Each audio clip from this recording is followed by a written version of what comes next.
I'm Jan Spragge, and you're listening to The Jan Spragge Show here on Northumberland 89.7, live streaming worldwide at our website, northumberland897.ca. Today we'll be chatting with a man who's carved a magnificent life for himself, and in the process has shared the wisdom he has gained with honesty and transparency, which has helped millions of people all over the globe create their own realities. But first, I'd like to thank you for your comments about our interview with Co-lynn Simpson. It seems that Co-lynn's take on leadership from her experience with horses and horse whispering really hit home, which is lovely. Please remember you'll find a host of resources and information regarding upcoming telesessions and workshops by Co-lynn on her website, co-lynninc.com.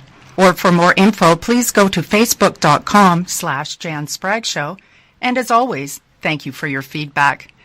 Later on the show, I'm going to share more with you about upcoming guests, including an author who adds breathing room to all areas of your life. But first, our guest today has lived a life that has embodied the term against all odds. From living on the streets in Toronto panhandling for money to becoming one of Canada's most successful and celebrated entrepreneurs, founding companies that were precursors to million-dollar industries, companies that created stuff that we now really take for granted, like coffee by the cup in a gourmet store and trucks that come to you to securely shred documents. The Government of Canada sought him out to found the Canadian Landmine Foundation, and with the help of the United Nations, Sir Paul McCartney, and Colin Powell, he launched the worldwide charity Night of 1,000 Dinners. In addition to this, he is the founding chairperson of War Child Canada, co-founder of Street Kids International, and the recipient of 2 university degrees, as well as the Order of Canada. Frank O'Day's inspiring stories retold in his book, When All You Have Is Hope, which he followed up with the release of Do the Next Right Thing, a book which answers the question on everyone's lips when they hear Frank's inspiring story. How did you get from there to here? So joining us today from his office in Ottawa is the man who can help answer that question, Frank O'Day. Welcome, Frank. Thanks for joining us. Hi, Jan. Delightful to be here. I'm a great fan of yours, so I'm happy to be on your show. Oh, well, thank you very much. That's great. Frank, you've learned some pretty big lessons early on in your life, and you've shared many of these with people in your books and in your speeches. What's the one thing that you think, gee, if I'd only known that sooner? Well, I'm not sure if I'd only known it sooner, but in looking back, I know what drove me, and certainly when I worked my way from a nice home in Montreal West all the way to Skid Row in Toronto, what seemed to be missing as I slowly slid down the road to panhandling on the street was hope. As I became more and more addicted and more involved with street life, I became less and less hopeful about the future until the final days on December 23rd, 1971, I was standing in the park, and the choices were suicide or change. And change enveloped hope that I could be, that I could get over my addiction, hope that I could recover, hope that I could make a contribution. But I couldn't have articulated that at the time. But that's what I felt as opposed to suicide, and I didn't know which way I would go.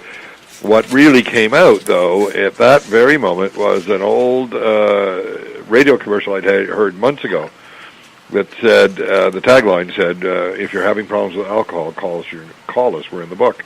Call us, we're in the book.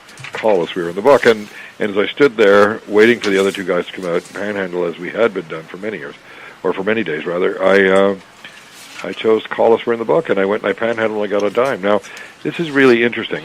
Hope began there, but when I went to King and Yonge on a Monday morning with high traffic and handing out my hand and everybody going by, and out of the crowd, one person came by, dropped a dime in my hand, and walked on, in and out of my life in the blink of an eye, and yet on that dime I built the rest of my life.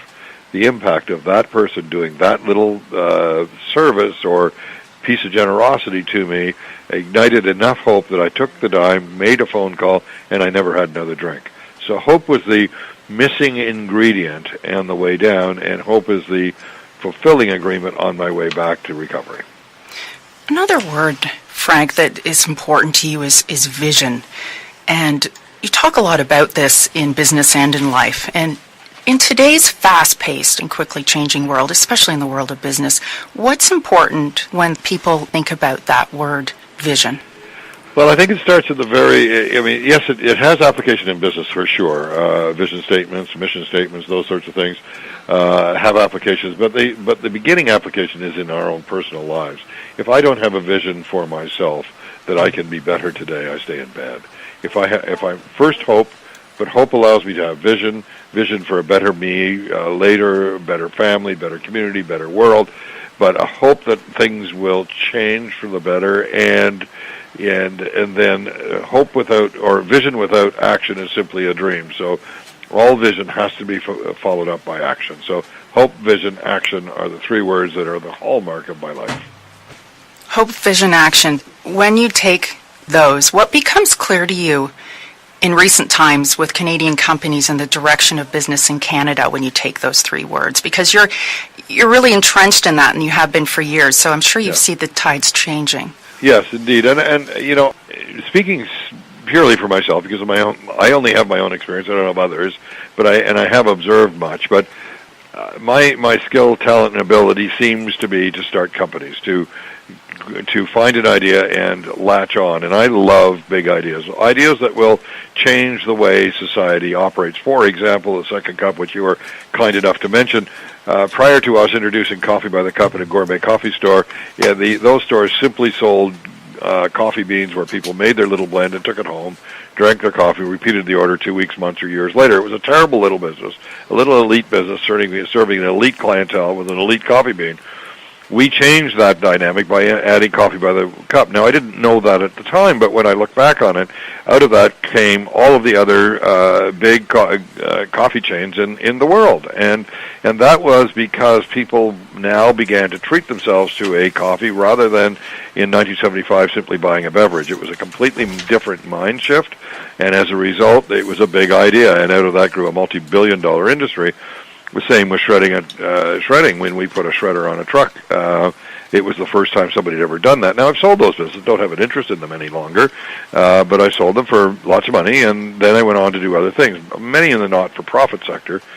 But lately, I have created a high-tech business, which is really focused on using a talent and ability that resides in our high school and university kids that is completely untapped. And that is digitization services using our own kids where they can work from their own home as long as they have internet, and they can work on any project that we have right from their own homes. We pay them minimum wage plus $2 an hour, and that $2 an hour goes into a savings account so that when they go to university, or if they're in university, they have money for the next year's tuition. And it's just taking off. Yeah, I know it is. It's exciting to see that happen. It really is. I'd love to touch on that a little bit later. When you talk about the different startups, maybe I could even say that's a specialty of yours. For people who are listening that want to start a business, what do you think that secret ingredient is that maybe isn't in a lot of business books? Trust.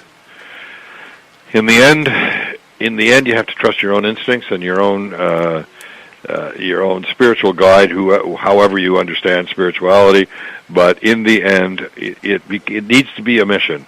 The vision has to turn into a personal mission for success and overcoming all obstacles until you absolutely can't go any further or you reach success. I cannot tell you, and I know many people who have been on your show and others will tell you that starting a business is probably the most difficult thing to do. It takes everything you've got. It takes all of the energy, all of the money, all of the resources, all of the friends, support, others, all of it. It takes every bit of that to get a business started. At least that's been my experience.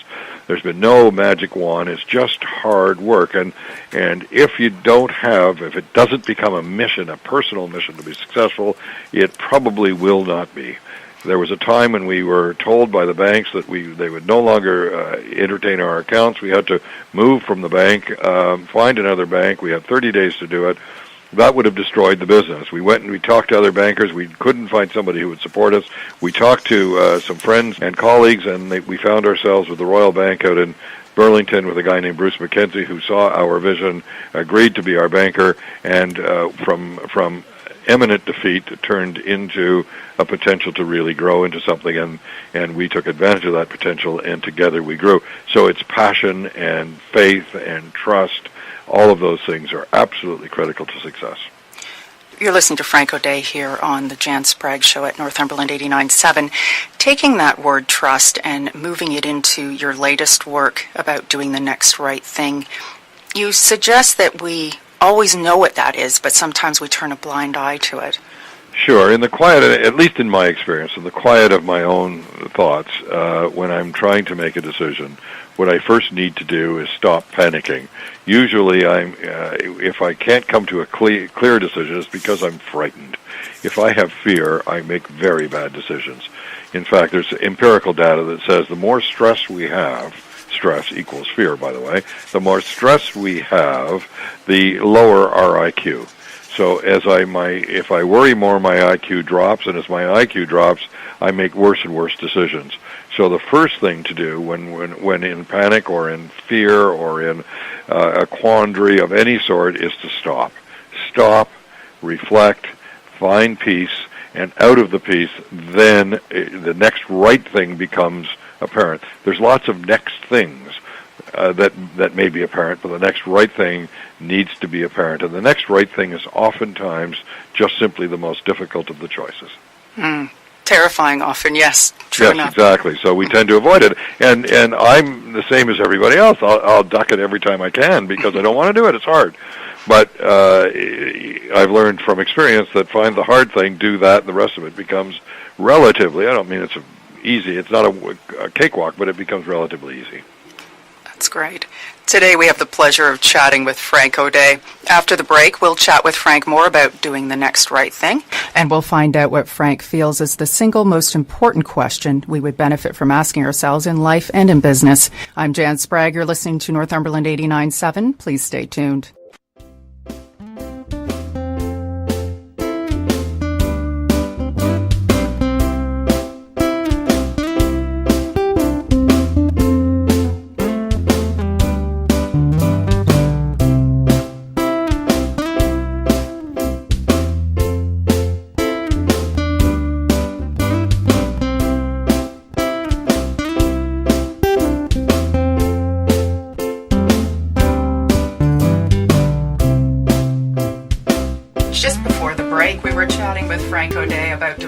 Right thing. But first I'd like to announce that Frank has been very generous in granting us access to his first chapter of his book, Do the Next Right Thing, exclusive to you. The link will be available on our social media platforms later today, facebook.com/Jan Spragge Show and Twitter, Jan Spragge. It's a great read, so please enjoy that and let us know your comments. And thank you very much to Frank for that very nice gift. Frank, we were chatting a little bit about doing the next right thing, and one of the first lines in your book reads, "The whole of your life's experience is but an outer expression of your inner thoughts." Absolutely. Every action that we take comes from a thought. It may be an instant thought, but it is a thought that forms in the mind first, sometimes in the subconscious, and out of that comes our actions. We cannot have an action independent of thought. So if you're unhappy with your life and where it is going at the moment, it really becomes, and I don't mean to make this simplistic, but it is in many ways that simple. Simply change the way you think. You know, many of us get ourselves wrapped up in resentment, and we relive old hurts and old pains and all of those kinds of things, and that in my case, leaves me in a trap. What I really need to do is let go of that stuff, let bygones be bygones, if you will, pray for the person, but just simply move on and get rid of all that old garbage that's stopping us. If my thinking is incorrect, my outcomes will be incorrect. It's a little like a computer. If you put bad information in, you'll get really bad outcomes. And that's what happens in our brains. If we don't think properly, we will absolutely make bad decisions. It's a guarantee. You cannot have independent results from bad thinking. It'll become bad. And oftentimes when I have started businesses, and this is an experience I've had many times where I've worked together with someone, loved the idea, loved what the potential of the business was, but I could not find myself compatible with the person that had brought the idea to me or the person that was going to run the business. And if there's no compatibility there, if it starts bad, it'll end bad. And I've got to remind myself often that first be sure that the thinking is clear, that it's not selfish, but it's rather how can we make a difference in the world, and how can I do that in a way that's useful to all mankind.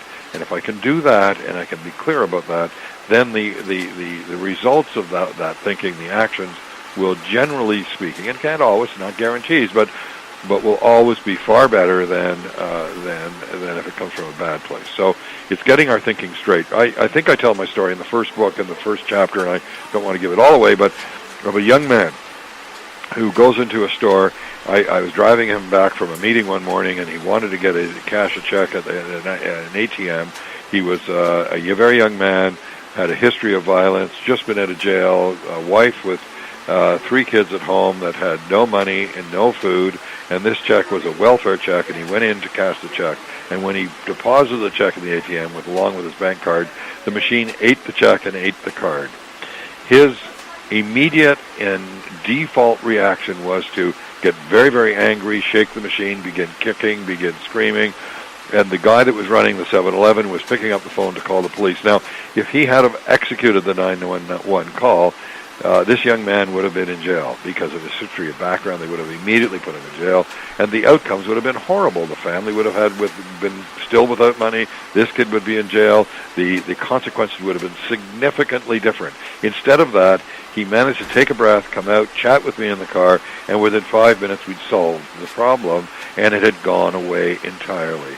So it's how we think and how we act is critically important to our future, and it's really important for me in any event to remember that as I go through my day.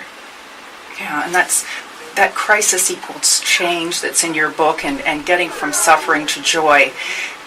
I don't want to give all your book away, obviously, right, but what would be, I don't mind giving the book away because it's such an important message. I mean, the book was purely a vehicle to help people, and if I can help them through the book or through your radio show, Jan, I'm happy to do that. Sure. That isn't the problem. I've lived a long time now. I'm 68 years old. I've had lots of successes, lots of failures, lots of crises in my life. And on reflection, what is the most important single thing to do in a crisis? And that is stop. Always stop. You don't need to respond immediately. Our human mechanism is set up that we want to respond and solve problems, and our minds are set up that way from birth. We need to really find some space, and sometimes the space is 5 minutes, and sometimes the space is a couple of days. You remind myself that I don't have to have the answer today. I don't have to do that. Unless it's a bear coming at me in the woods, I don't really need to panic. Panic only comes from fear. So if I can stop, just stop, get peace, let the fear go away, then the decisions become really much more clear. Really nice, Frank. That's really great. And I'm sure you've taken that into your work with your new venture, Yip It. And absolutely. But I take it into my, and I know you'd like to go to Yip It, but I just like to just, more importantly than the business, because business is just another thing. But what really is important is our own personal happiness, because all of us are in this world, it seems to me, for one purpose, and that is when we die, we want to know that we made a difference, that our lives made a difference, that our journey made a difference, that we've touched somebody, we've changed the community, we've done something. It was a worthwhile trip. And if I can find peace from time to time, then I can find love, and then I can find some way to express that peace, and that's what makes the changes. You've mentioned a whole bunch of NGOs I started. When I think back on all of that, they were just ideas that we came together with other people who had better ideas, and together we grew these NGOs that made a difference, all of which still exist. The War Child and the Street Kids and Canadian Foundation for AIDS Research, and all of them still continue to exist because a few good people came together with an idea. It wasn't just me, it was a bunch of folks, and we found a way to express our need to make a difference. And I'm sure your listeners all have the same need, to make a difference. Just simply make a difference. And the way to do that first is to find peace. Get out of myself, get out of my fear, get out of my resentments, go make a difference. And it doesn't matter what it is, whether it's working at the local charity, working at the local church, just go and do something that you know has made a difference today. And then it's a cumulative thing over time, and at the end of our lives, we have made a significant difference. It doesn't do us any good to write a big check on the last day. What we really need to do is day after day after day make a difference. And that's what we're hoping to do with Yip It. That was a very long answer, Jan. I'm sorry. And it is what you're doing with Yipit. You know, every time I tell people about this company, their eyes perk. I mean, everything perks up. It's education, exposure, and experience for youth. I love that. Tell us a bit more. Yeah, all right. Well, the idea really came out of my daughter, who was 17 or 18 at the time, and she needed $20 to buy a bracelet or something for, she was at a show, and I said sure, and then I turned to my buddy Matt, who came out of Nortel, and I said, geez, wouldn't it be nice if our kids could get a part-time job? But you know how hard it is to get a part-time job, and my daughter's into competitive sports, so she's either at the barn or on her way to the barn or practicing or at shows, and how do you ever get a job? So Matt said to me, and it was really mind snap for me in any event, he said that our high school and college kids today are the first generation of kids that are computer literate. They grew up with them from 3 years old. They were on computer earlier. They understand computers. They work with computers, and there's 4 million of them in Canada, all of whom, or many of whom, would like a job, none of whom can get a job because they have no experience. So why don't we find a way to employ these kids as an outsource for digitization of documents, whether it be old documents which we put into the Ethernet where they can work on, or new documents, or app testing, or all kinds of things that kids can do in their sleep, and they can do it from home. So the great thing is that it doesn't matter if you're abled or disabled, doesn't matter if you live in Burlington or Iqaluit, it doesn't matter if you live in Canada or the U.S., it doesn't matter where you are. If you have high-speed internet, you can connect and you can work from home at your own pace. In fact, we just had a job where we were digitizing a bunch of documents for an NGO, a bunch of their receipts that they wanted to put into a database. So we loaded 16,000 of these into our server, and then we gave kids access to it. And one of the people was really going very slowly. She was doing very, very little work, but she was persistent. So our chief cool officer, Sebastian, phoned her up and said, gee, is there anything we can do to help? Doesn't seem to be working that fast for you. She said, you don't understand. I'm severely disabled. I can only work sometimes for 10 minutes at a time, and sometimes I can work for a couple of hours.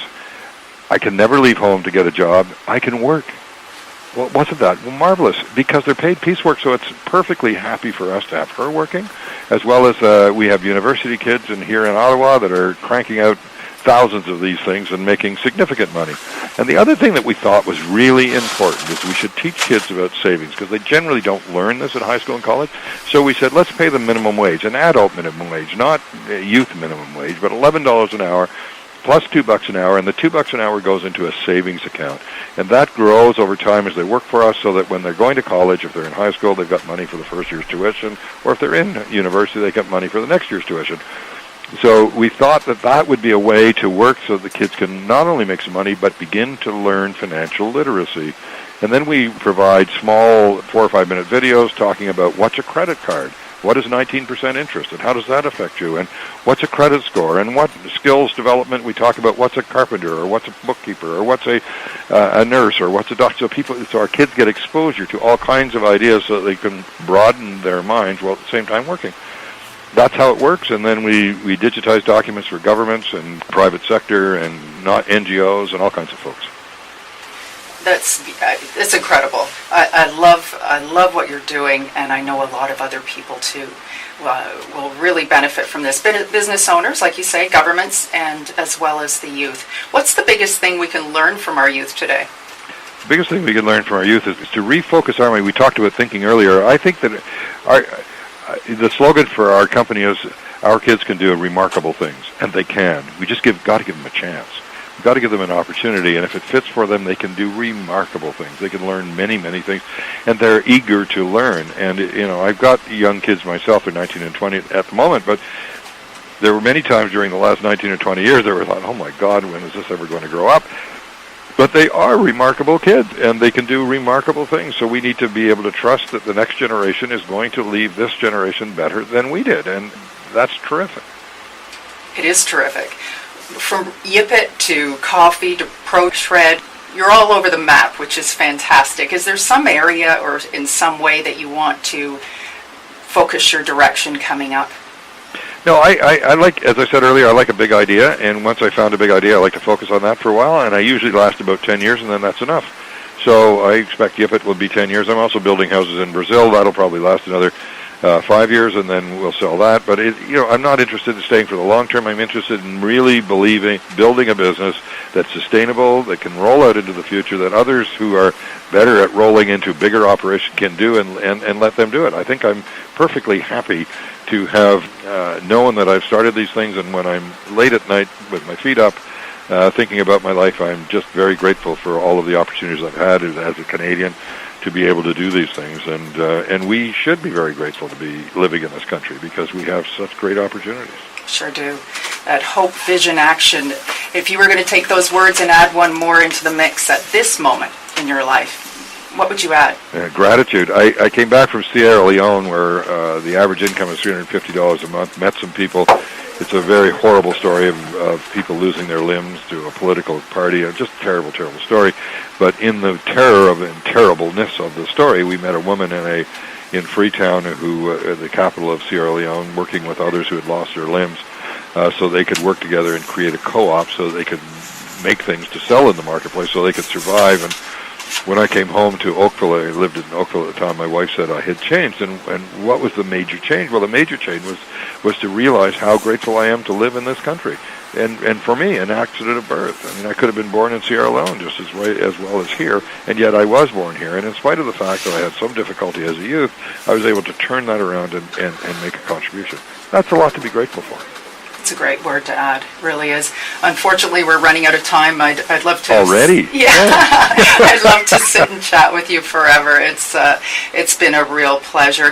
Before we go, can you tell us how people can find out more about Yipit, about your work, and anything else you want to sort of draw Sure. Yipit is yp-it.com, so anybody can go on there, and if you have kids that are interested in working, they can sign up, and during the next flash we can send out applications. The beauty of it, we did one recently. There were 16,000 documents that had to be digitized.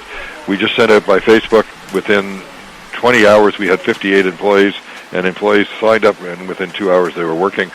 So we can employ kids, but more importantly, if some of your listeners have documents that need to be digitized, warehouses full of documents all over this country, if they need to be digitized, please look up yipit.com. Well, yes, absolutely. And we have all that information on our Facebook page, Thank too, Frank, you. to make sure we're getting the word out for you. And I'm Great. sure there'll be a lot of word of mouth after hearing your thoughts today. So thank you very much for joining us. And I'll look forward. Perhaps we can have you on the show another time. Oh, my God, that would be wonderful. Thank you very much. Thank you, Frank. Bye-bye. Be well. Today we've had the pleasure of chatting with Frank O'Day. And, Frank has some fantastic ideas. He's certainly been a man who has shared those, and I think it's been a real help. You can find out more about Frank and his work at his website, frankoday.com, and you'll also find the information on Yipit and a link to the first chapter of Do the Next Right Thing, courtesy of Frank, on the show's Facebook page, facebook.com/Jan Spragge Show.